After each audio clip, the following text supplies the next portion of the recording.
So picture this, it's Christmas morning. Developers everywhere are doing their annual tradition of furiously SSHing into servers instead of opening presents, because nothing says holiday cheer like a critical CVE dropping on December 25th with a severity score of 8.7. Welcome to MongoBleed.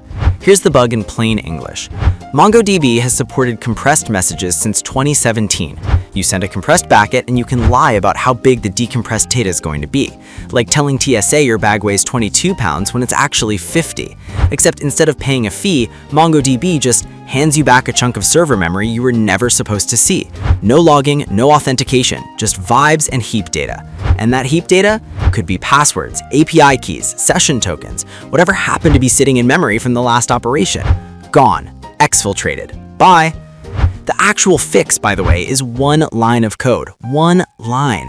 The difference between trust whatever length the client claims and actually check the length yourself. That's it. That bug lived through 8 years and 5 major versions of MongoDB, completely undetected. There's even evidence the PR that introduced it may not have been explicitly reviewed by anyone.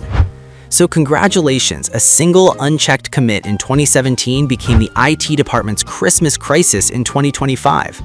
At the time of disclosure, over 87,000 MongoDB instances were sitting exposed on the open internet.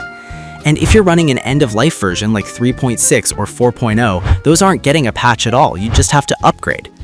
Which, if you've ever tried upgrading a legacy MongoDB stack, you know that just upgrade is doing a lot of heavy lifting in that sentence. The moral here isn't really about MongoDB specifically.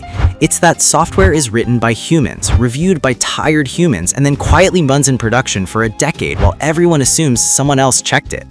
Code review isn't a checkbox. It's the thing standing between your user's data and a guy with a Python script and too much free time on Christmas Eve.